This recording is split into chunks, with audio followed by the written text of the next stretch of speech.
Então, por que tem uma opinião tão forte sobre o assim chamado Evangelho da Prosperidade? Há uma resposta fácil, mas antes de dar, deixe-me definir um pouco. Está em um contínuo entre o mais radical e o que seria chamado de suave ou leve. E o mais radical diria basicamente: Deus quer que você seja rico e você deve se associar a Ele pela fé para buscar riquezas. E a justificativa seria: não se consegue fazer muita coisa na vida sem dinheiro, e assim vai. Ou outra lógica pode ser que seus filhos do reino e as crianças do reino não usam roupas esfarrapadas. Eles se vestem como o rei e assim por diante.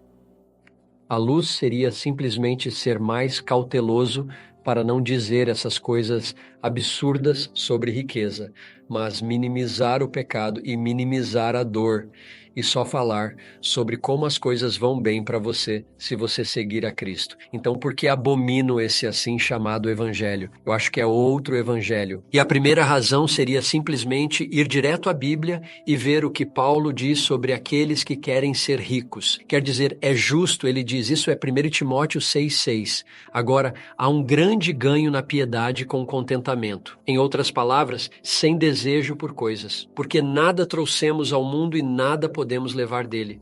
Se tivermos comida e roupas com isso, ficaremos contentes. É simplesmente incrível. Mas aqueles que desejam ser ricos, agora aqui está o texto-chave. É o versículo 9.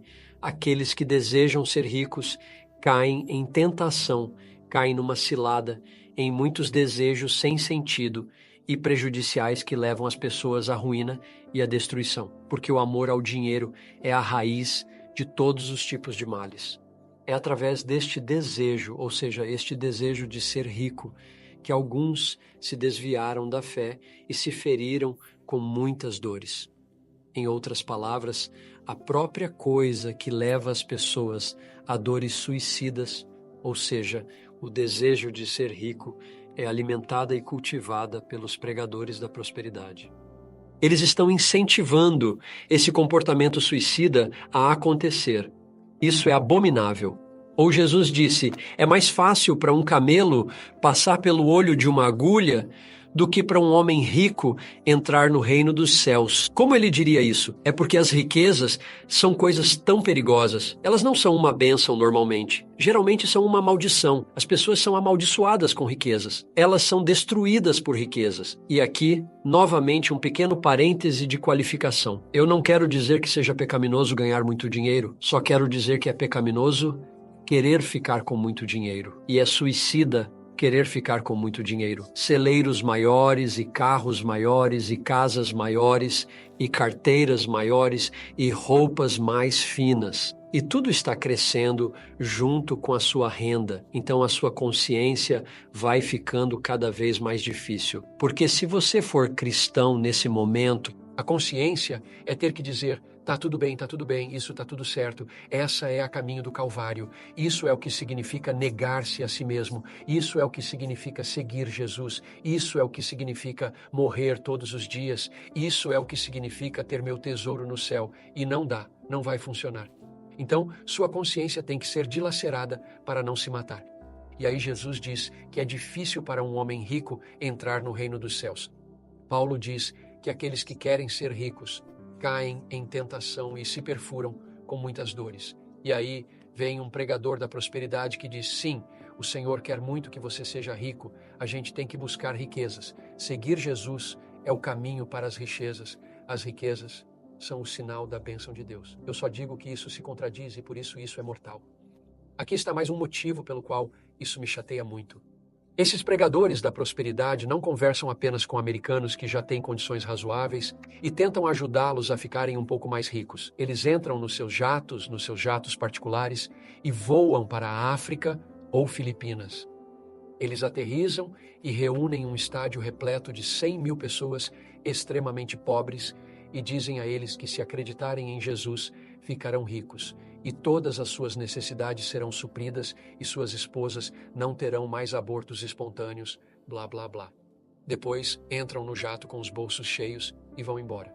Isso é perverso, porque a Bíblia está repleta de ensinamentos de que, nesta vida, temos aflições momentâneas, A leve aflição momentânea que estamos passando está operando para nós um peso eterno de glória, além de toda comparação.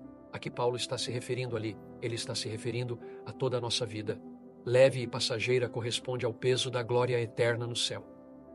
Quer dizer, quando você vem a Cristo, você vem para morrer e pode contar com muitas tribulações que devemos suportar para entrar no reino dos céus. O cristianismo normal é dor, triste, mas sempre alegre é o padrão. Os pregadores da prosperidade não preparam os novos convertidos em países do terceiro mundo para suportar as realidades do que custará ser cristão. Aqui está outro motivo.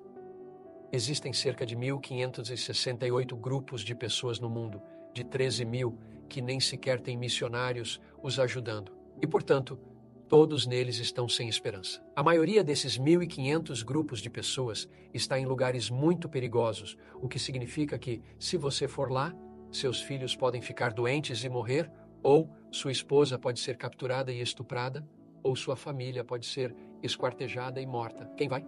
Precisamos ir. Jesus disse para fazer discípulos de todos os grupos de pessoas, não apenas os fáceis, não apenas os confortáveis. Quem vai? O produto dos pregadores da prosperidade? Eu acho que não. As pessoas que vão são as que foram ensinadas que seguir a Cristo é sofrer e é breve. São apenas 80 e então vem o céu. Eu acabei de ler esta manhã com Noel e Talita os primeiros parágrafos de Apocalipse 21. E eu vi um novo céu e uma nova terra, pois o antigo céu e a antiga terra haviam passado e o mar não estava mais. E eu vi a nova Jerusalém descendo como uma noiva adornada para o seu esposo. E ele habitará conosco, e nós seremos seu povo, e ele será nosso Deus, e então toda lágrima será enxugada. E toda dor se vai embora, pois as coisas passadas já se foram. Isso é comum. O problema bíblico essencial, talvez seja um exagero, um dos problemas bíblicos essenciais com o evangelho da prosperidade é uma escatologia superrealizada, ou seja, as coisas que são prometidas para nós gloriosamente, nós todos vamos ser ricos, vamos ser donos do mundo, vamos julgar anjos. Paulo usou esse argumento em 1 Coríntios 3. Não percebem que vão herdar o mundo? O mundo é seu, a polis é sua, o sapiens é seu, a vida é sua, a morte é sua. E a conclusão que ele tirou foi: por que você se vangloriaria nos homens?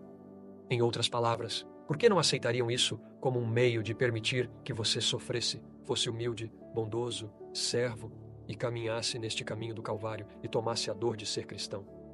Isso está chegando, mas o que eles fazem, em vez de dizer, temos que esperar por isso e derramar nossas vidas em meio a muitas tribulações aqui, eles dizem, tragam agora, o reino já está aqui, certo? Jesus trouxe o reino. E a sobreposição dessas duas eras é que eles não entendem. A nova era é uma era linda, e há curas que acontecem neste mundo. Não nego isso. Só nego veementemente que todo mundo vá se curar. Deixe esses pregadores da prosperidade, onde sua conversa sobre cura e sua palavra de fé entram, ir ao quarto andar do Lar Augustana, ou aos prontos socorros, ou às salas de terapia intensiva dos hospitais. Vá lá e pregue seu evangelho. Não, eles não vão. Eles vestem suas roupas bonitas e ficam sob os holofotes, dinheiro voando em cima das pessoas que estão lá fora desesperadas por alguém para lhes dizer como enriquecer, e lá eles ganham muito dinheiro dessa forma.